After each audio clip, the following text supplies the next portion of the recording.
तो आज हम एक बहुत ही प्राचीन और गहरी कथा में उतरने वाले हैं। ये कहानी है पहले नाथ योगी की, एक ऐसी गाथा जो एक दिव्य योजना से शुरू होती है और एक चमत्कारी जन्म तक पहुंचती है। आइए देखते हैं कि इस महागाथा में हमारे लिए क्या छिपा है।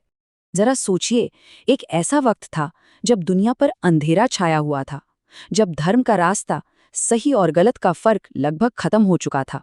और ठीक इसी निराशा के माहौल में ब्रह्मांड के संरक्षक भगवान विष्णु ने एक बहुत बड़ी योजना बनाई।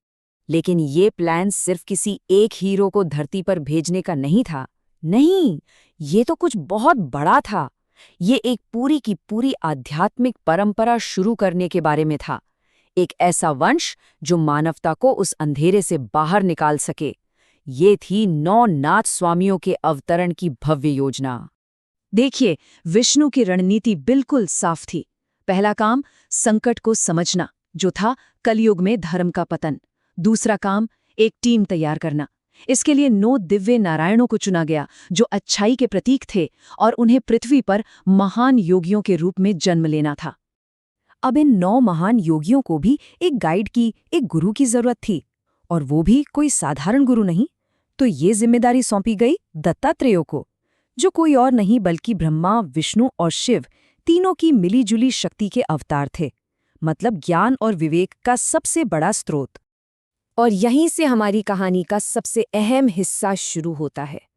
ये कहानी है उन योगियों में से पहले और सबसे महान योगी की, जिनकी पैदाइश भी उतनी ही चमत्कारी थी जितनी उनकी जिंदगी।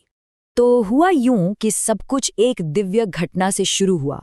सृष्टिकर्ता ब्रह्मा का दिव्य वीर्य स्वर्ग से सीधे यमुना नदी में जा गिरा, और इस एक घटना ने घटनाओं की एक ऐसी लड़ी शुरू कर दी जो दुनिया को हमेशा के लिए बदलने वाली थी। नदी के पानी में एक मछली ने उस दिव्य तत्व को निगल लिया।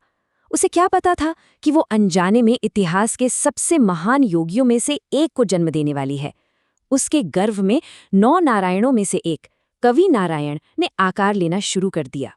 और फिर देखिए किस्मत का खेल, वो मछली तैरते तैरते ठीक उस जगह पहुंच गई जहां भगवान शिव देवी पार्वती को ब्रह्मांड के सबसे गहरे रहस्य बता रहे थे। गर्भ में पल रहे उस अजन्मे बच्चे ने वो सारा का सारा गुप्त ज्ञान सुन लिया, और जन्म लेने से पहले ही उसे परम ज्ञान मिल गया। जब एक मछुआरे को वो बच्चा मिला तो उसने उसे पाला पोसा और नाम रखा मच्छिंद्रनाथ। लेकिन दुनियादारी उन्हें बांध नहीं पाई। अंदर से एक गहरी आवाज उन्हें उनकी असली मंजिल की ओर खींच रही थी। तो उन्होंने घर-बार सब छोड़ दिया और 12 साल तक, जी हाँ, पूरे 12 साल तक उन्होंने कठोर तपस्या की। बद्रीनाथ की बर्फीली चोटियों पर उन्होंने प्रकृति की हर चुनौती और अपने शरीर की हर सीमा का सामना किया, सिर्फ परम सत्य की खोज में। उनकी ये अटूट भक्ति इतनी जबरदस्त थी कि खुद भगवान शिव और महान गुरु दत्तात्रेय का ध्यान उनकी ओर गया। उन्होंने मच्छिंद्रनाथ को दीक्षा दी, उनके अज्ञान के पर्दे को हटा दिया, और तब मच्छिंद्रनाथ को एहसास हुआ कि सब कुछ एक ही है। उन्हें आत्मज्ञान हो गया था। लेकिन आत्मज्ञान पाना तो बस शुरुआत थी। अपने असली मिशन को पूरा करने के लिए मच्छिंद्रनाथ को अपनी शक्ति साबित करनी थी, और वो भी इंसानों के सामने नहीं, बल्कि खुद देवताओं के सामने। तो इस तरह शुरू हुई उनकी ब्रह्मांडीय चुनौतियों की यात्रा। उनकी पहली चुनौती थे महाबली हनुमान, यानी मारुति। ये कोई आम लड़ाई नहीं थी, ये थी इच्छा शक्ति और दिव्य मंत्रों की जंग। मारुति ने उन पर पहाड़ों का ढेर लगा दिया, लेकिन मच्छिंद्रनाथ ने सिर्फ एक मंत्र से हवा को ही रोक दिया और मारुति को बीच हवा में ही जमा दिया। इसके बाद उनका सामना हुआ भूतों के राजा वेताल और उसकी डरावनी सेना से। सोचिए, आत्माओं और पिशाचों की एक ऐसी सेना जिसे देखकर किसी के भी होश उड़ जाएं। लेकिन उनकी सारी भयानक शक्ति मच्छिंद्रनाथ के शांत ज्ञान के आगे बेकार साबित हुई। यहाँ तक कि भयंकर युद्ध देवी कालिका ने भी उन्हें चुनौती दी, जो खुद शिव के विनाशकारी हथियार का अवतार थी। और फिर जो लड़ाई हुई, उसने तो जैसे पूरे ब्रह्मांड को हिलाकर रख दिया। तो अब धरती और दूसरी दुनिया दोनों की शक्तियों पर अपनी महारत साबित करने के बाद ये साफ हो गया था कि मच्छिंद्रनाथ कोई साधारण योगी नहीं है। सारे देवताओं ने उनकी शक्ति और ज्ञान को माना और उन्हें सम्मानित किया। लेकिन बात सिर्फ तारीफ तक ही नहीं रुकी। देवताओं ने उन्हें अपने सबसे शक्तिशाली, अपने पर्सनल हथियार दिए। विष्णु ने चक्रास्त्र दिया, शिव ने त्रिशूलास्त्र, ब्रह्मा और इंद्र ने भी अपने अस्त्र दिए।